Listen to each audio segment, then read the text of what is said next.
Welcome to Banyen Books, Branches of Wisdom, celebrating the joy of bright ideas and heartful lifelong learning. Branches of Wisdom is a series of intimate conversations with the world's most influential authors and visionaries. We explore spirituality and the human mind, ecology and culture. Most episodes are recorded with a live audience. You can join our live events and submit questions to your favorite guests. Check out our upcoming schedule at banyen.com.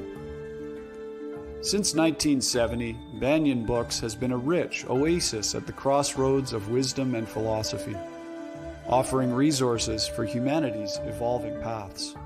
We're a locally owned, independent bookstore in the heart of Vancouver's Kitsilano neighborhood. Visit us in person or shop online at banyen.com. Please subscribe, follow, like, and leave your reviews for the podcast. And now, enjoy.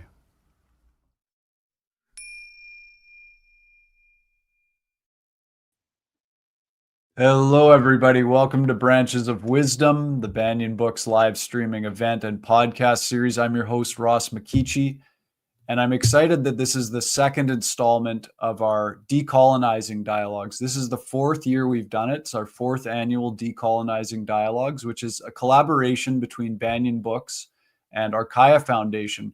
We're honoring June 21st, which is Canada's National Indigenous Peoples Day, and it's also the UN's International Day of Yoga. Our aim is to bridge India's indigenous yogic culture with the culture of the First Nations people here on Turtle Island, for the purpose of taking a look at ways to heal unhealthy colonial paradigms within us and in the culture at large.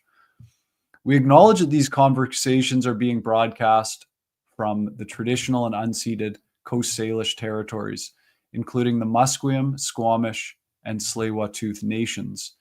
If you missed it on Thursday, June 12th, you can go to Banyen's YouTube channel and watch the first installment of this year's Decolonizing Dialogues, which was Chief Reuben George of the Tsleil-Waututh Nation in conversation with Yogacharini Maitreyi, who's our guest today. Letting you know that Arkaya Foundation is a registered not-for-profit in Canada and in India. We welcome your donations to support our small core team and programs. Visit arkaya.net/donate. Also, most of Banyen's podcasts and event series are free, and Banyen welcomes your donations to keep these programs accessible for all. You can just click on the PayPal link in the show description below. Letting you know, towards the end of our conversation today with Yogacharini Maitreyi, we'll be taking questions from you, our live audience. So go ahead and keep them coming in the comments field on YouTube as we go through, and we'll get to as many of those as we can. Yogacharini Maitreyi is the founder of Arkaya Foundation and a master teacher of India's indigenous and healing sciences with over 28 years of teaching experience worldwide. Maitreyi was born and raised in India, where she was immersed in the yogic life for over 4 decades through her grandfather and gurus. Since 1997 in India, Maitreyi has been given formal titles like Yoga Chemal or Expert, Yoga Shiromani, Gem, and Yogacharini, or Life Guide. India was colonized by the British during her grandfather's time, and for over 200 years, yoga, Ayurveda, Indian martial arts, and other cultural practices were banned by colonial rule. Maitreyi's school, Arkaya Foundation, is dedicated to reviving the deeper dimensions of these arts and sciences which have been watered down by mainstream appropriation. If you'd like to learn more about Maitreyi's work and her programs, like the online 500-hour self-awareness teacher training, which starts in November, you can visit arkaya.net. Ladies and gentlemen, a warm welcome to my teacher, Yogacharini Maitreyi. Welcome, Maitreyi ji. Thank you for being here. Namaste. Thank you for having me here, Ross. It's always wonderful to have these dialogues. I'm really excited about this one today. Now, we're talking about healing the trauma of colonization. So I wanted to start by asking you, is there a specific kind of trauma that's associated with being colonized? I would say the first thing that you see in a colonized people is the erosion of self-worth. And once you remove self-worth from a person or people, then it's easy to manipulate them.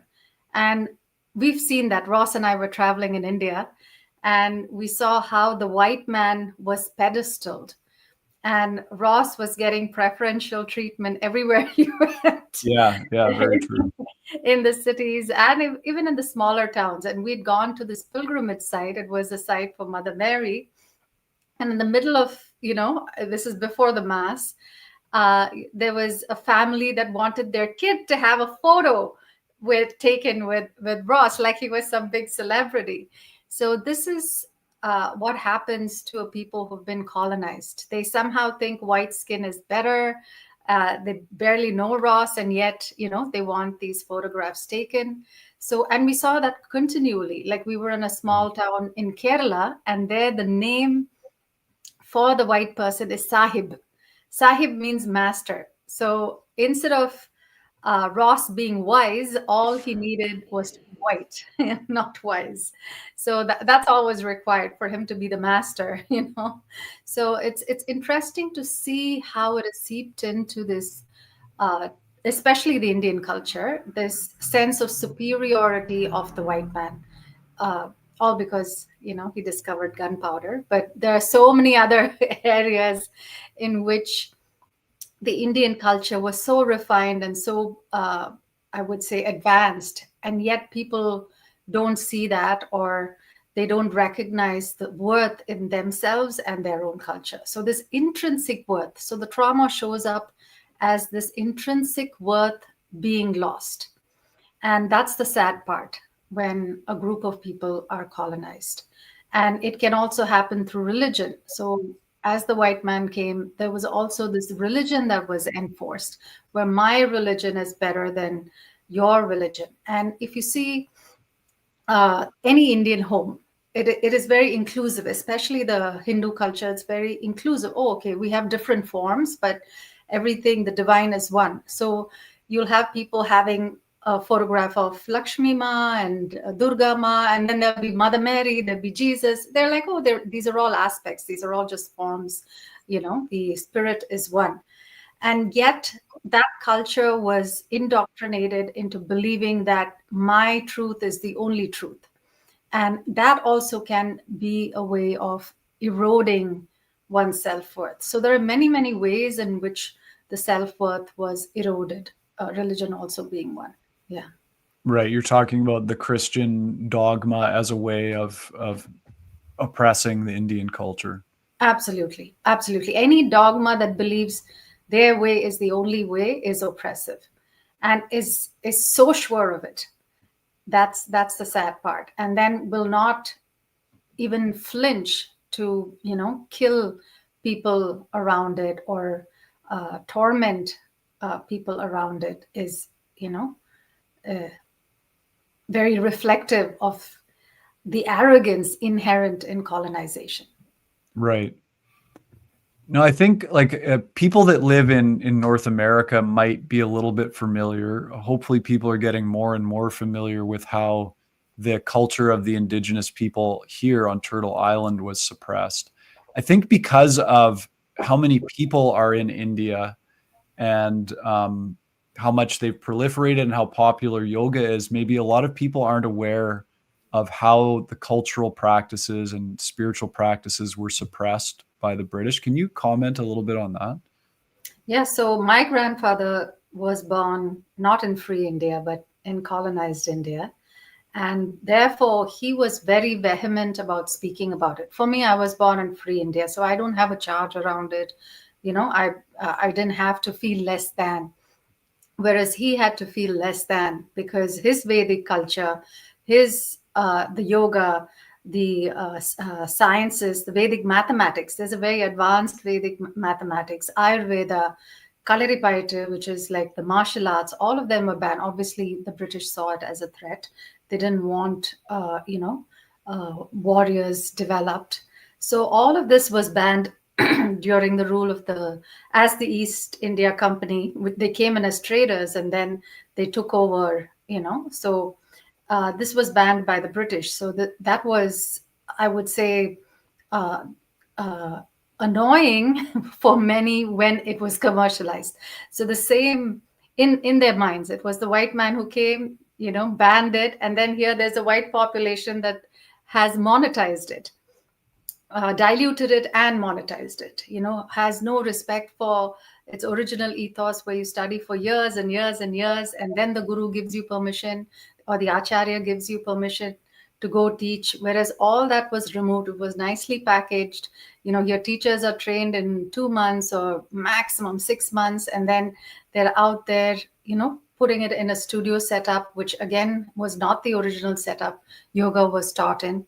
It was taught as a self-awareness practice. It was taught in a gurukula, where you go live with the guru, and you were looking at all your patterning, your physical, emotional, mental patterning, seeing if you were a reasonably decent human being, seeing if you were a worthy vehicle of all these sciences, and if you could pass it on to some extent in its pure form.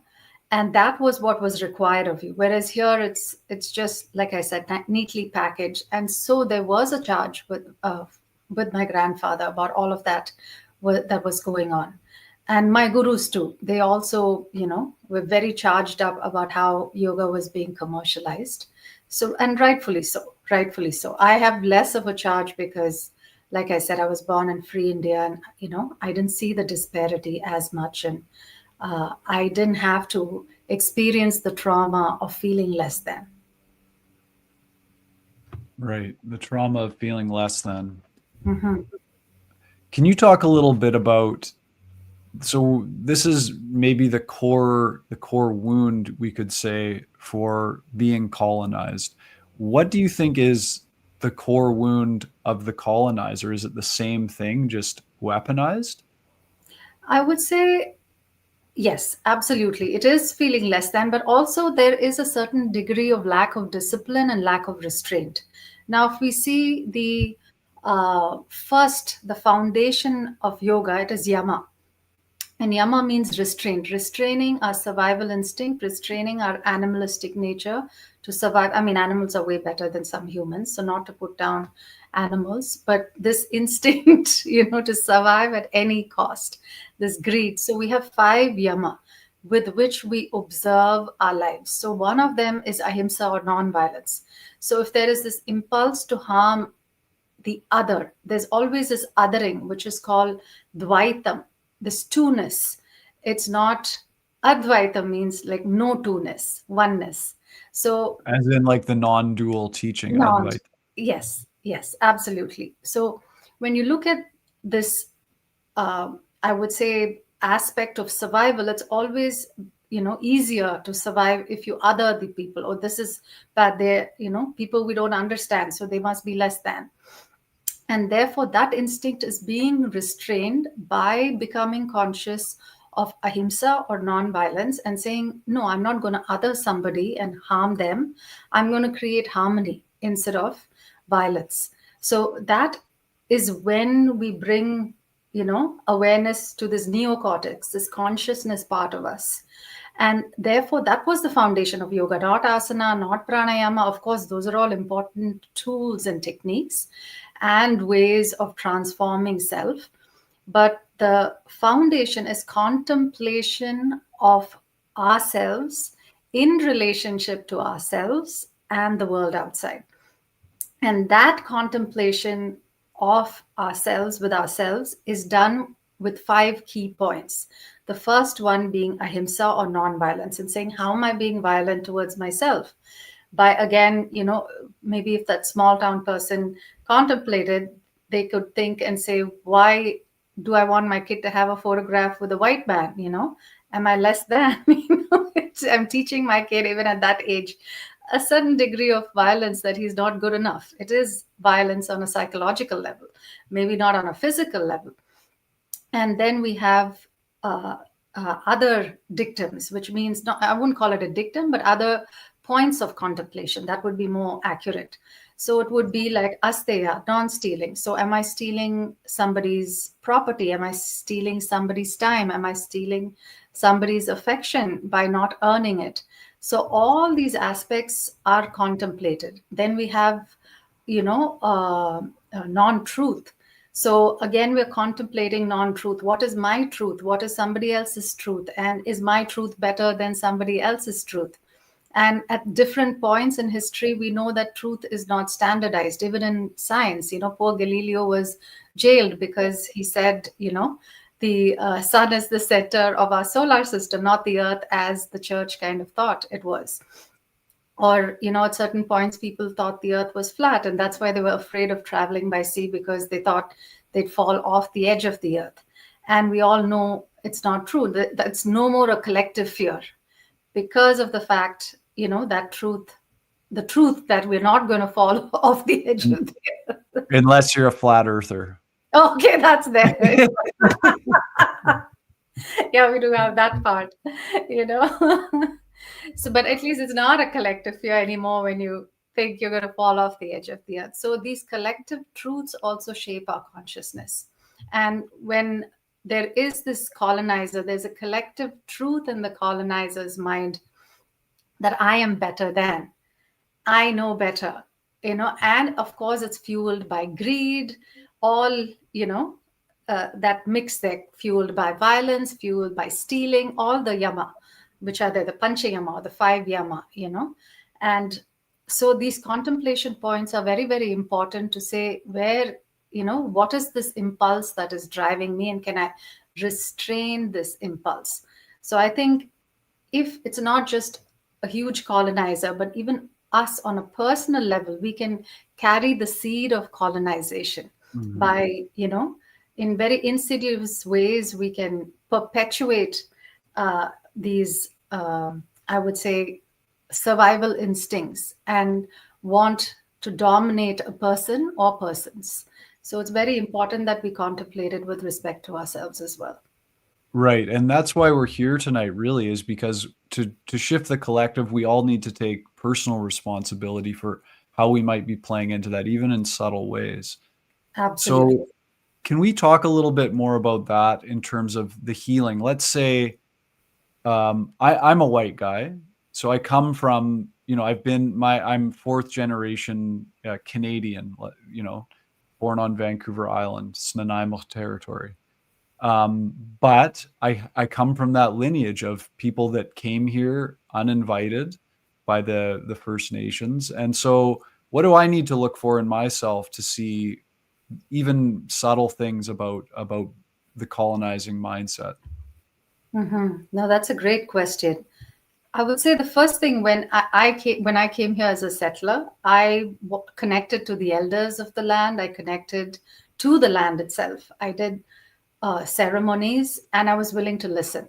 So I think these 3 simple principles, especially the one where we're willing to listen, will also support us in listening not only to life, but also these patterning that we might in unconscious ways kind of leak out.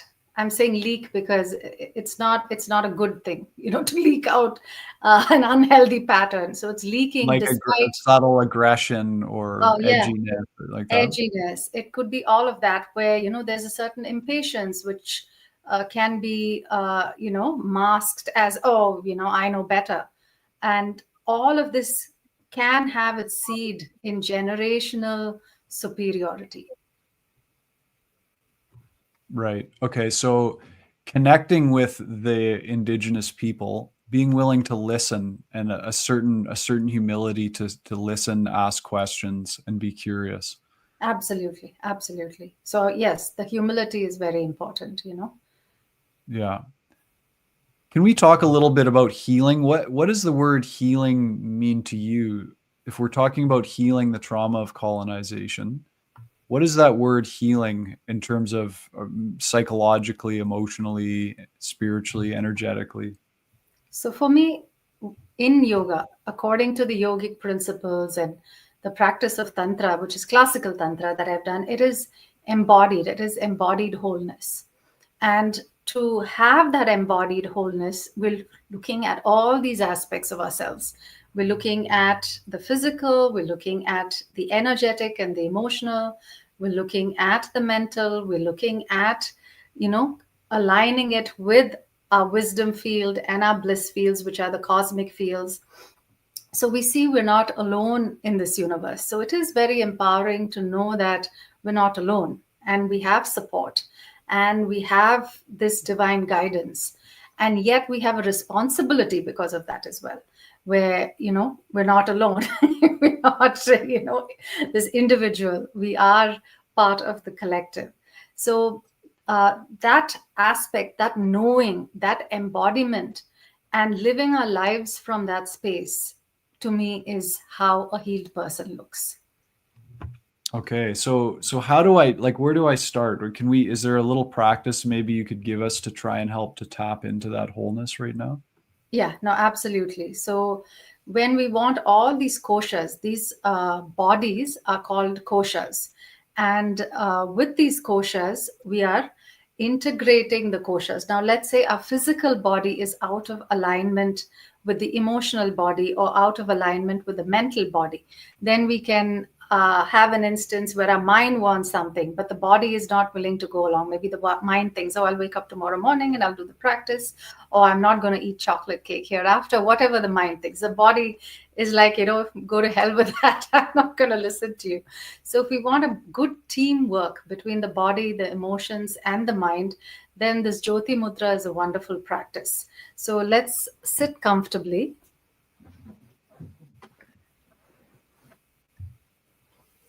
And let's bring our hands, the fingers touching. And then Touching place the fingers. Yeah, the fingers are touching.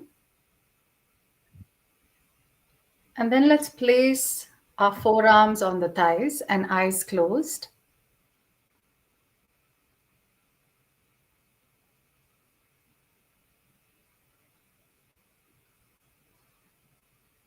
And just be present to how your body's feeling.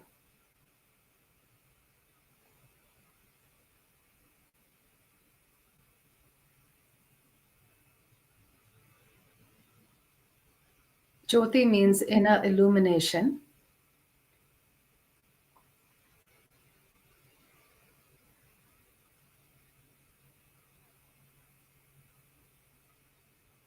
Jyoti also means light. And a mudra is a mystic or an energetic seal.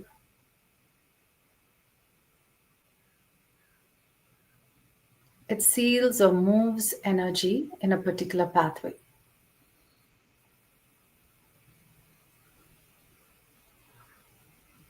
So the Jyoti Mudra moves energy into the pathway of light or inner illumination and seals it.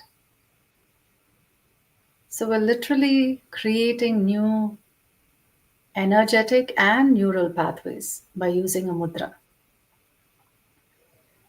A simple face mudra, a hasta mudra is the Jyoti Mudra. Face mudra is a mukha mudra, can be a smile. So let's have a smita or a smile. This is very, very simple, and yet researchers will tell us that even faking a smile can release a lot of happy hormones in the brain.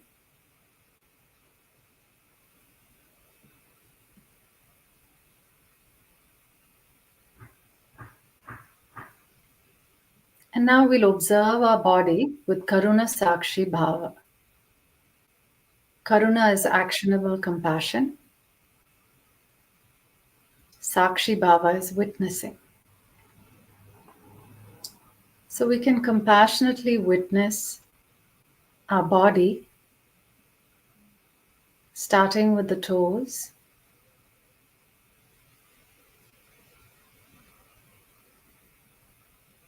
the soles, the feet, the ankles,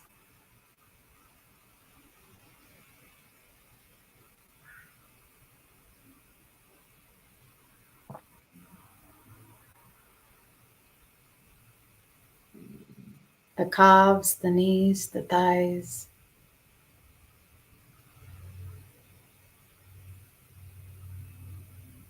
Feel a soft, gentle awareness move up your pelvis, bottom, abdomen,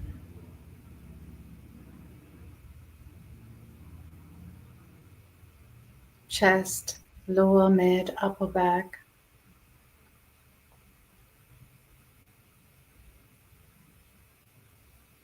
shoulders, shoulder blades.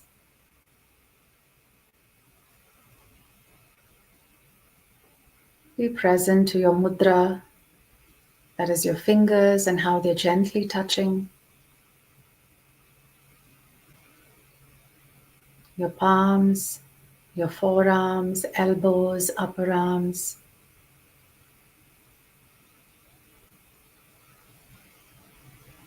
Your neck.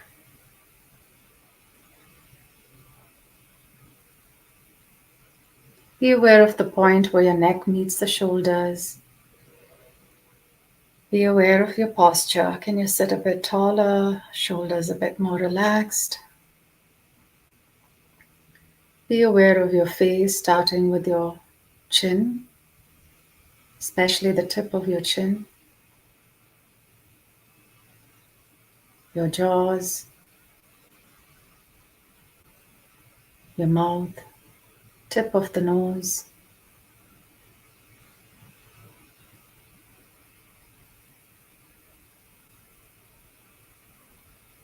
your nose, eyes, eyelids, middle of your eyebrows,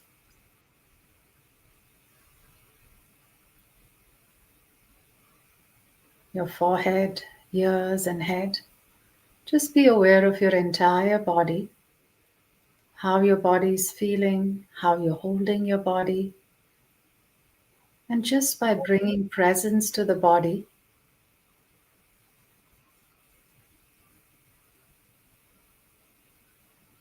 just by being aware of the body, we have the capacity to change and shift old behavioral patterns. The body is no more unconscious, and there's a certain consciousness that infiltrates old habits.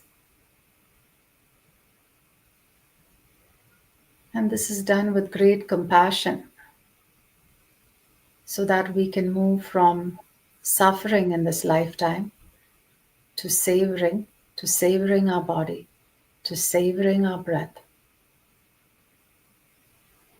Let's just be aware of our breathing, simply observing the breath as it moves into the nostrils, into the windpipe, into the lungs. And just follow the breath out. How does it feel to rest in the breath? The mind may be restless, it might jump here and there, but gently bring it back to body, gently bring it back to breath.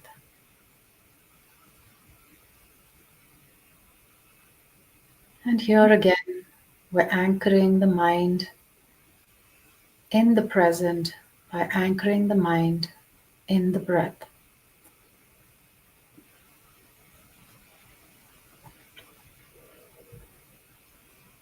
Now start to savor the breath. How does it feel to sip in the breath like you're sipping your favorite drink? And if you need a catharsis, you need to release, make sounds or sigh out. Those of you who are sensitized may start feeling prana or life force between your fingers or in other areas as well. Now visualize the Shiva Stambam, Shiva consciousness, Shiva light, Stambam pillar, and feel this pillar of light, this soft glow move through you, surrounding you, knowing we're connected to this infinite stream of consciousness above into infinity, below into Mother Earth, into infinity.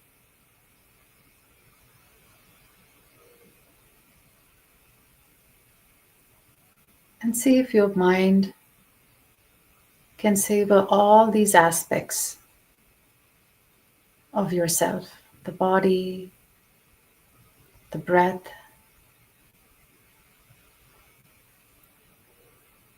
the subtle energy or prana,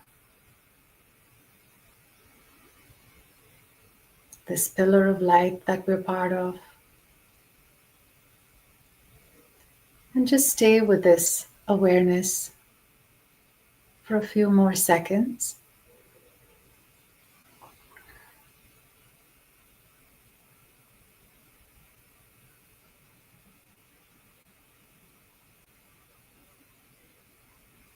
Shanti is peace. May there be peace within, peace outside of us, and also peace on all the forces that may act on us.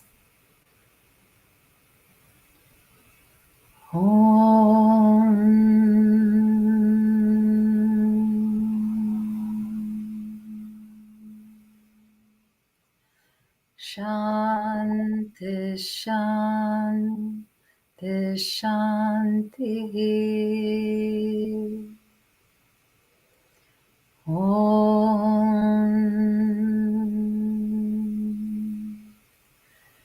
Shanti, Shanti, Shanti.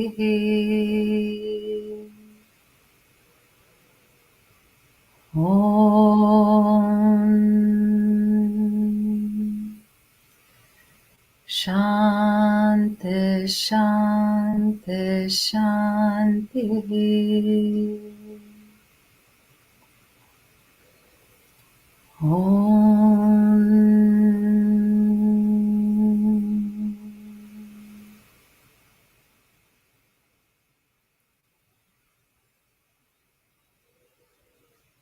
Take a moment once again to savor all of these aspects. The body, the breath, your energy, integrating all of them into one cohesive teamwork. Now gently rub your palms, place them on the eyes, and this integration is done through Karuna Sakshi Bhava, Karuna actionable compassion, Sakshi Bhava witnessing.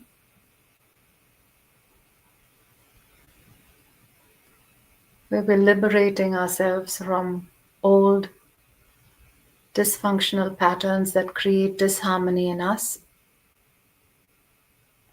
in others, or in our environments. Now gently relax the palms and you can come back.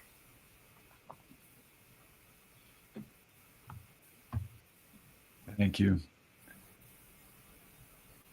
You talked about the foundation being this Karuna Sakshi Bhava, this actionable, compassionate self-observation. What do I do if I'm observing myself and I notice, whether it's to do with feeling I've been colonized, or looking around the world and feeling upset or angry about the colonization or wars or all the crazy things going on, and I'm feeling this tension, this anger. I know this is very alive for so many people today. Mm-hmm. What do I do when I observe this anger, this tension, this grief for a lot of people? What am I supposed to do with that?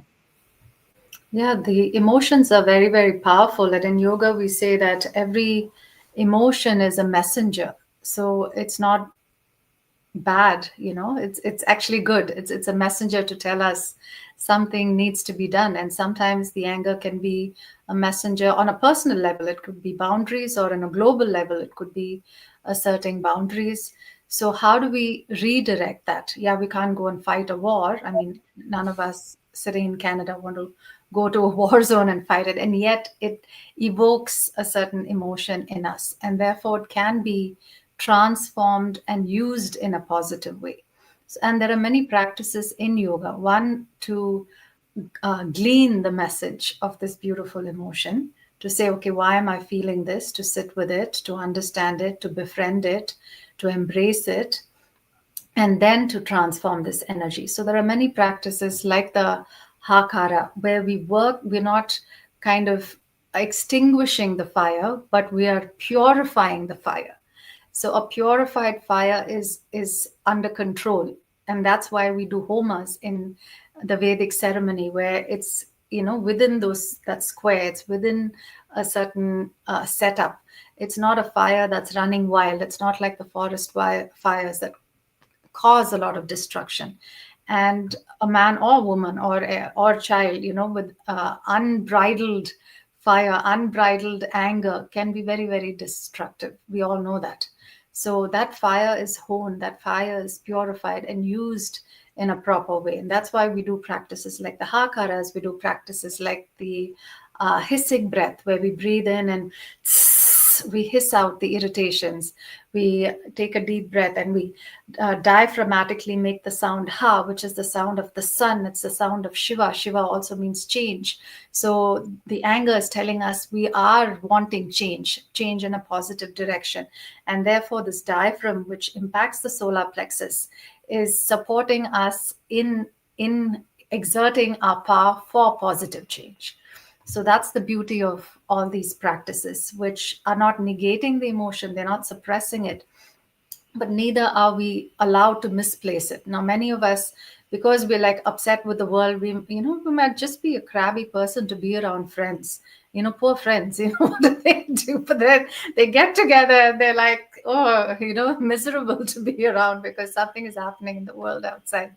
So that obviously is not the solution, to dump it on the friends, but to do these practices and use that fire positively is a good way to go. And the grief is a big one. You did mention grief, and we've not been given enough, I would say, safe spaces where both men and women can grieve on a deep level.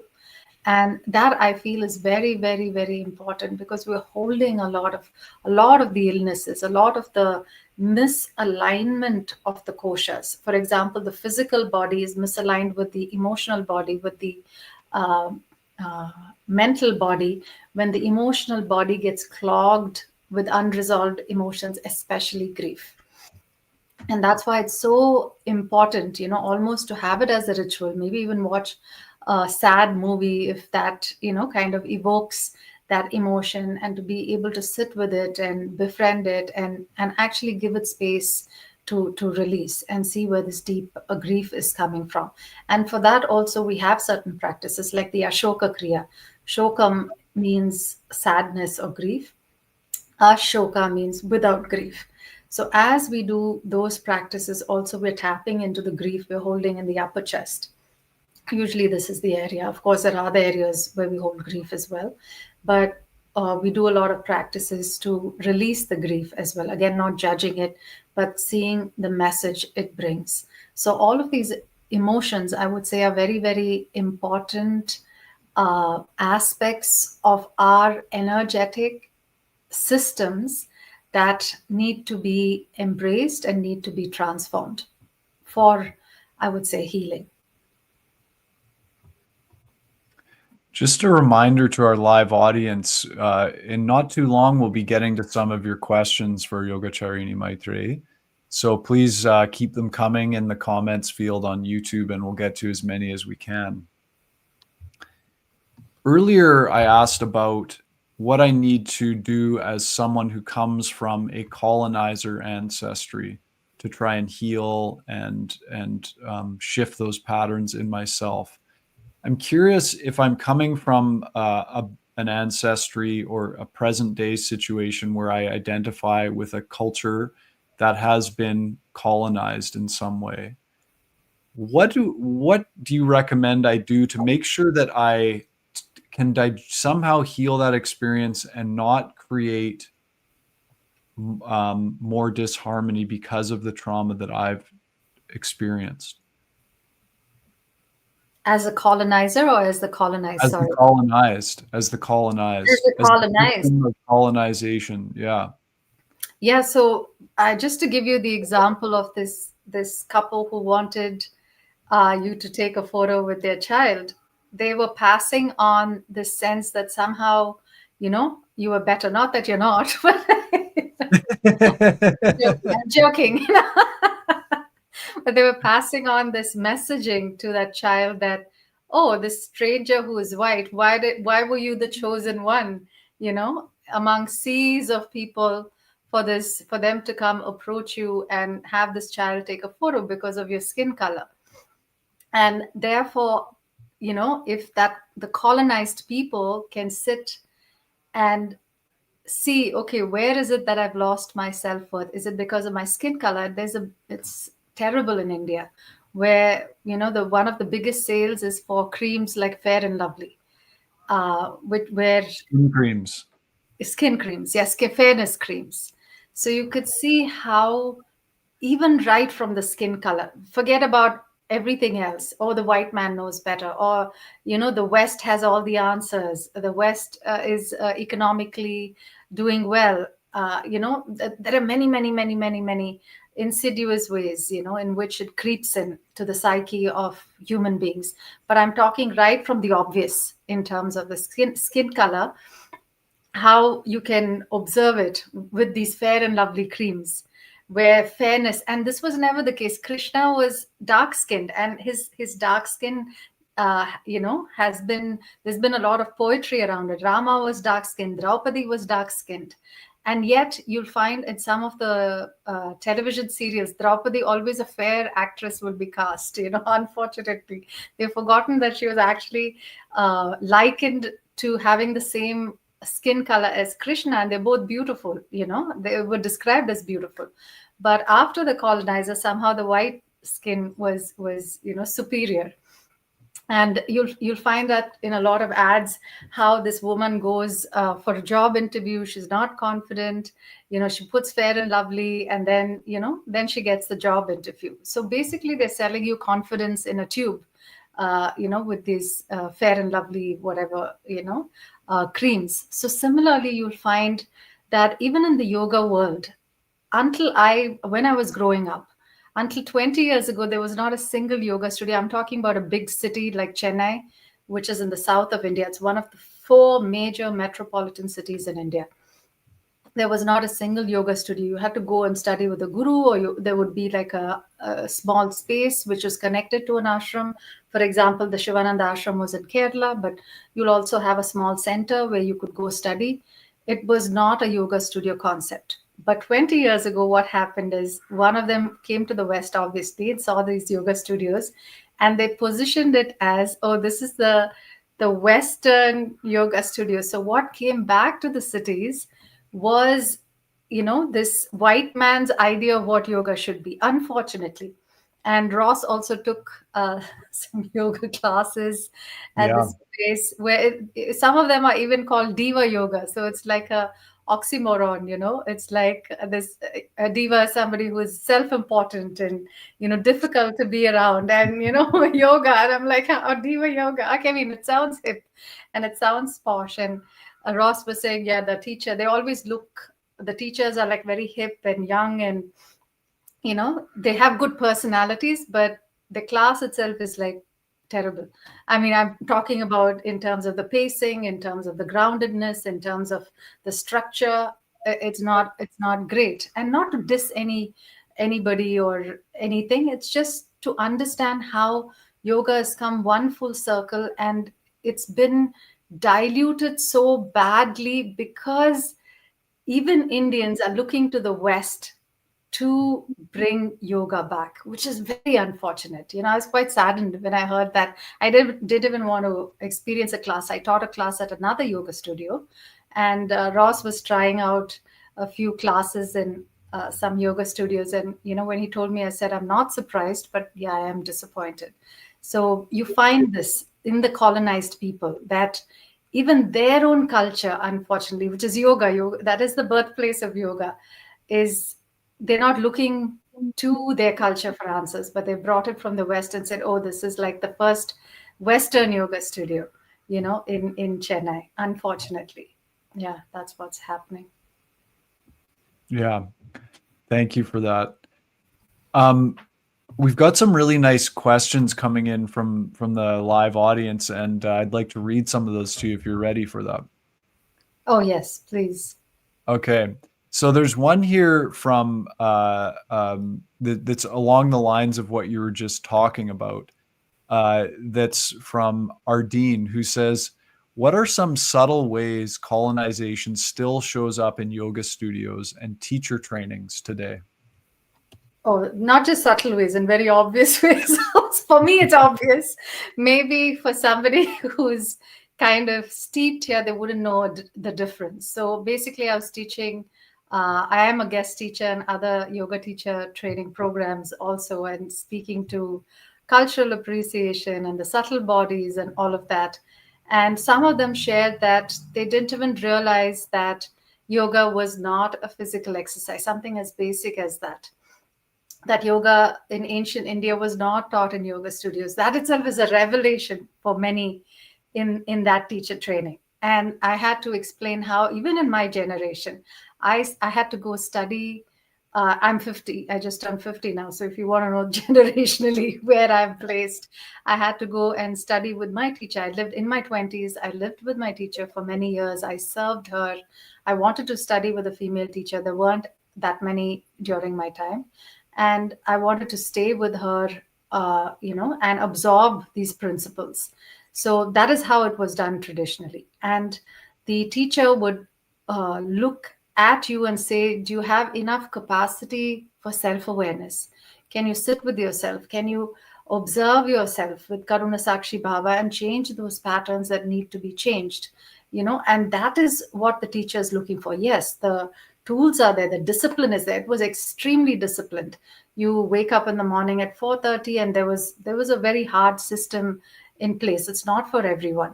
That's not what I'm recommending, but there was a certain rigor, and there was not just rigor of doing the practice, but rigor of self-reflection that was expected from the student. So that whole system is now gone, or I would say is, fizzled off, where most yoga teachers are not studying in that kind of a system. They're in a yoga studio, and you can see right from the clothes that, or the importance given to the clothes one wears, to the structuring of the class, where it's so compartmentalized. Just to give you one a subtle example how it shows up in a yoga studio, you have yin yoga and you have vinyasa yoga, you have this yoga, you have that yoga.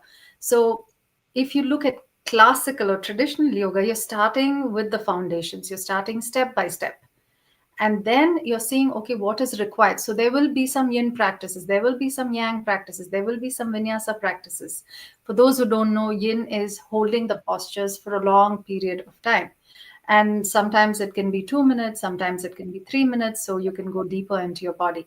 Vinyasa, so to place things in a particular order, is what vinyasa is. So you move from one posture to the other, and sometimes it's done really fast in the yoga studio setup. It's not necessarily fast, but that's what vinyasa, the brand, has become nowadays. So when you go to a vinyasa class, sometimes you call it a flow class. You're moving from one posture to the other pretty fast, and each of them placed in a specific manner, one after the other. That's what vinyasa means. And so you'll find that each of them have become compartmentalized without understanding the whole. And I always remember the story of the blind man and the elephant. I don't know how many of you, it's a very famous story in India, where these blind men go, and look at an elephant, and then one of them touches the feet, and he insists that an elephant is like a pillar. The other one touches the ear and insists the elephant is like a fan, and the other touches the tail, says no, an elephant is like a rope, I can guarantee that.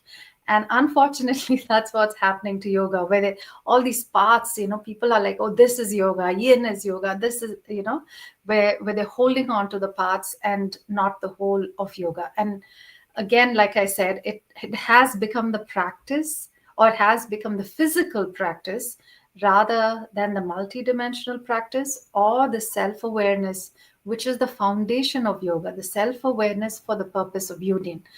Yoga itself comes from the root word yuj, to yoke, to bind, to bring together.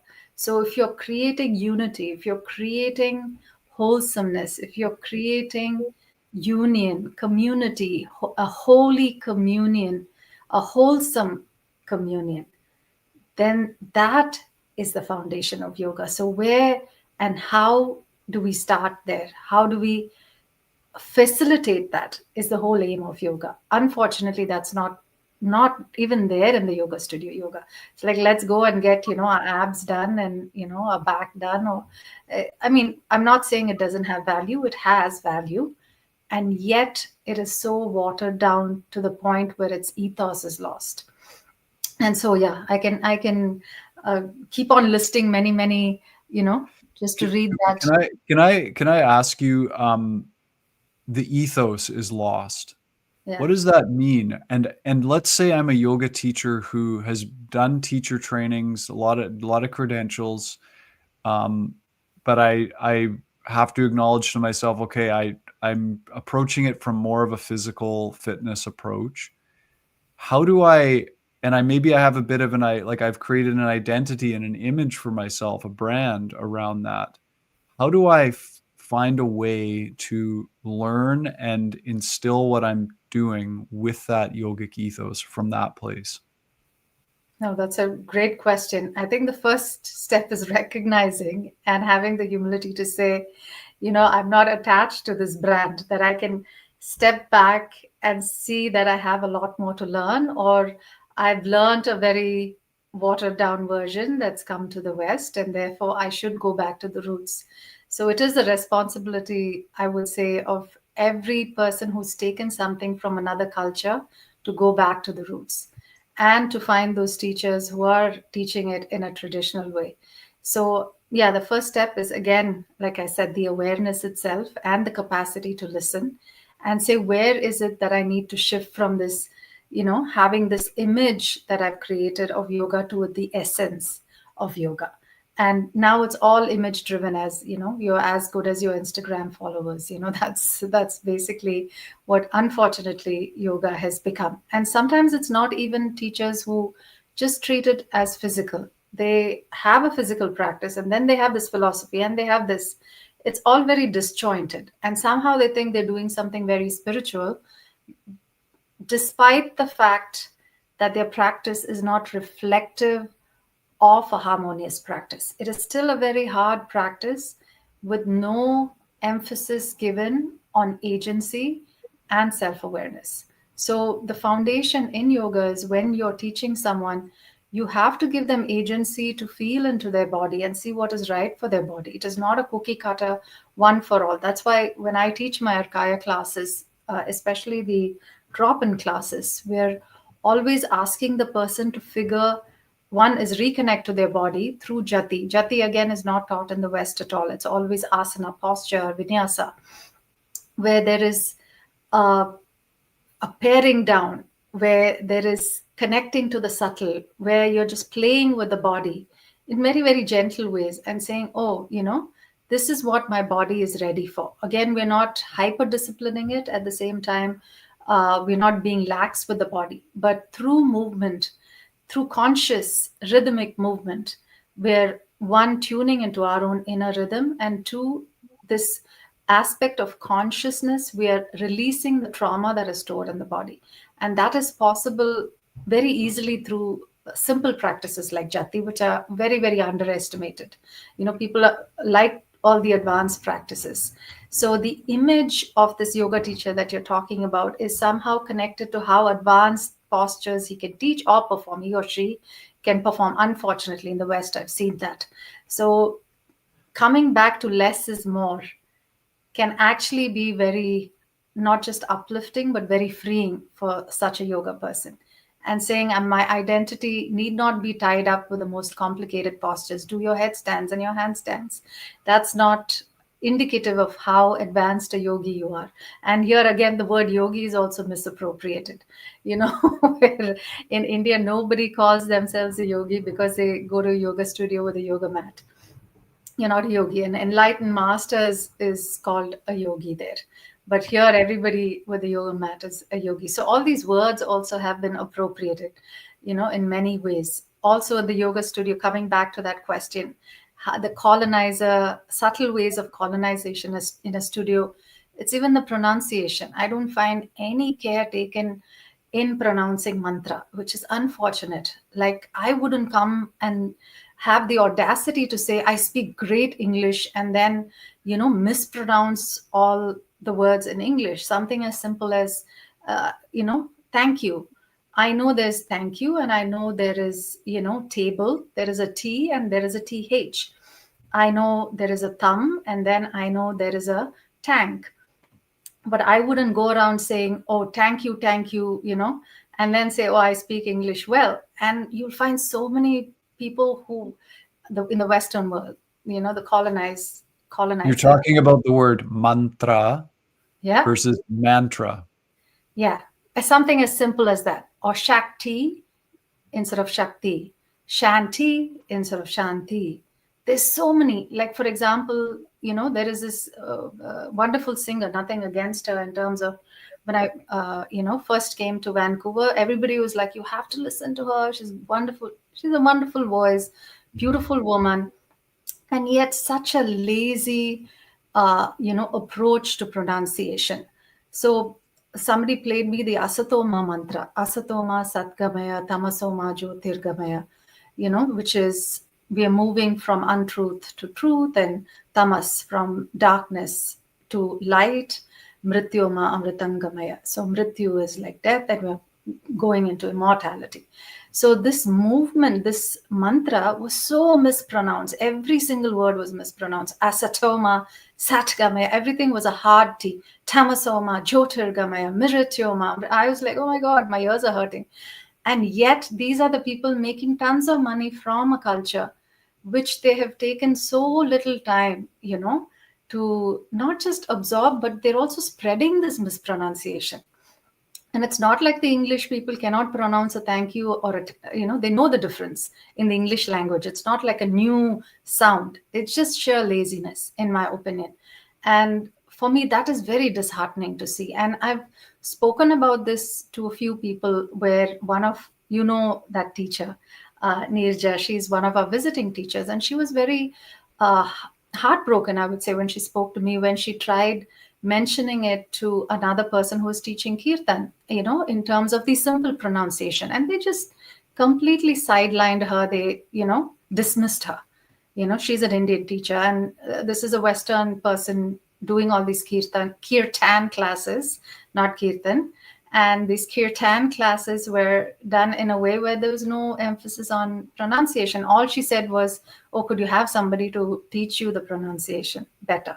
She was being nice about it, but of course she was dismissed. And then she came and shared that with me, and I was like, I feel bad for that, but that's how it is. People are not willing to listen. And it doesn't just matter because of respect or not wanting to appropriate the culture or come from a colonial kind of extractive mindset. It also actually matters for the practitioner, doesn't it? Because Sanskrit is a vibrational science where the pronunciation is very significant. 100%. You said that right. And in the classes, I'm always speaking of this vibrational quality, and also how where the tongue touches the palate. And as your tongue touches the palate, like there is a tha, there is a tha, there are two nas. There is a na and Ganesha. I'm not even saying go that precisely into your pronunciation, but there's value in that. If people want to learn, then there is great value in knowing where your tongue is touching the palate for a Ganesha. It's not to the front, it's right at the back. It's a Ganesha. And then when you do that, there is these pressure points, these certain points that are activated in the mouth, in the palate. So vibrationally, yes, but also a certain activation takes place as a result of where your tongue touches the palate, and that's very, very important. Also, there are some sounds that are very diaphragmatic. So there is a dh and there is a dh. So it's almost like a tabla. When you hit the tabla, dh, like your diaphragm is almost like a dh, and a gh. So it's beautiful to see how Sanskrit actually moves energy in your body. And that's why, for me, it's beautiful to learn that. And I feel they're missing out. Yeah, on one level, they're missing out. On another level, they're spreading this misinformation. So both, yeah. Yeah. We're just coming close to our time. I think we can quickly cover one more audience question. Sure. There's one from Mira who says, what would a truly decolonized yoga culture look and feel like to you? Oh wow. Okay. It would feel like everybody's listening and going back to the roots, on every level. Like I said, all the things we discussed, in terms of the pronunciation, in terms of the pacing, in terms of giving the person agency, in terms of having self-awareness as the foundation, in terms of having Karuna Sakshi Bhava, where you're witnessing yourself with respect to the yama and niyama. So the foundations of yoga are yama, conscious restraint and conscious cultivation. So with all these aspects, if we can bring it back to its ethos and listening to the elders, the ones who have purified themselves, the ones who've done this practice for long periods of time. Now, I'm not talking about the pop gurus. Unfortunately, what people think they have a guru is not a guru. They look at some YouTube videos and, oh, this is my guru. And I was like, have you even met your guru? And they're like, no, I've just seen his YouTube videos. And I'm like, okay, I mean, that was not, original India for you. Because the guru needs to know you to be able to shine a light on your unconscious patterns, right? Absolutely, absolutely. So there has to be a relationship, right? It's like a mentorship. So you can say, yeah, I read a book and I got mentored by a book, but that really doesn't cut it. You need this energy exchange that happens. So right from where, and how you qualify a guru as, to all the practices, being there to create harmony within, and you as a teacher giving agency to the person and seeing, this is what works for each person in all these ways. If there is a shift, then to me it will look like decolonized yoga. So, but like I said, there's lots. I don't want to go over time, but there's like so many layers to it, and talking about your multidimensional aspect. This is something which I keep saying again and again. If there's one thing schools can teach, it is about, telling children that they're not just the physical body, that they're multidimensional. They have an energy body, emotional body, mental body. So that itself will change one's perspective of oneself, so that I would say, is a decolonized yoga. So yeah, I'll stop there. I'm just looking at the time. So Thank you, Maitreyi, for taking the time to share your wisdom. We've been speaking to Yogacharini Maitreyi. She's the founder of Arkaya Foundation, which is a not-for-profit in Canada and India, a school that propagates the traditional, full-spectrum, decolonized teachings of yoga and tantra. Maitreyi, you have a teacher training that happens every 2 years. It's online, available to people anywhere in the world. Can you tell us a little bit about that before we go? yeah, so that is starting this November, and I mean, my guru would take only adhikarans, which means those who really want self-awareness, those who really want a deeper relationship to themselves. And this is done over a period of 2 years. It's done in a very light way. We're all householders, and we can't, dedicate hours and hours. So it's on the weekends, half a days, and mostly on Saturdays and a few Sundays as well.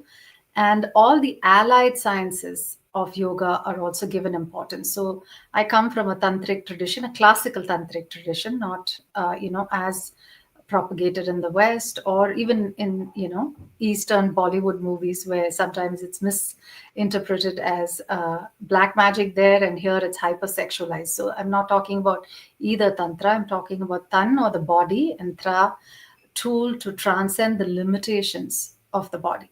So to hone the body first and then transcend its limitations. So we're looking at yoga, tantra in its traditional way, and also having this relationship with different teachers from other allied traditions like Ayurveda, like Nada Yoga, the yoga of sound, understanding again, Shilpa Shastra, how somebody looks at a point and form and, sculpting. So right up to that, we have lots of other teachers. We have a bhakti teacher who comes and, teaches you just to sing, not the technicalities of Nada Yoga, just, to sing your heart out. So all these aspects are also integrated into the teachings. And it's a very step-by-step way where you naturally learn to teach. And there's a lot of guidance given to the person when they're teaching. I feel that's very important, missing in, uh,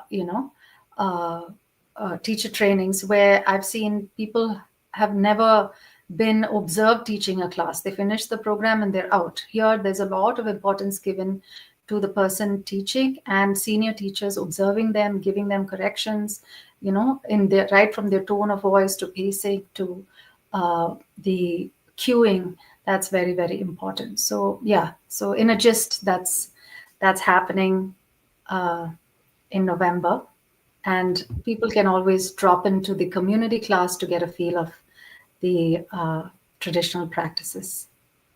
That's Saturdays at 9 a.m. online. Yeah, and it is very gentle. The drop-in classes are quite gentle because it's a foundational practice. It's not a very hard practice. It's there to shift you into your parasympathetic. Yeah. Maitreyi, thank you so much for taking the time. It's been a pleasure and honor as always. Thank you. Thank you so much for having me, Ross. Yeah. And Banyen Books. Thanks.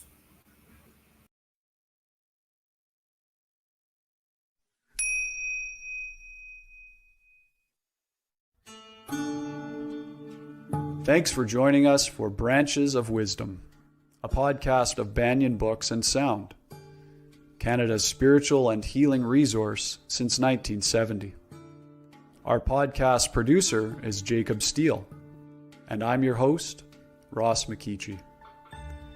Watch all our conversations on YouTube by searching for Banyen Books, or listen on your favorite podcast platform.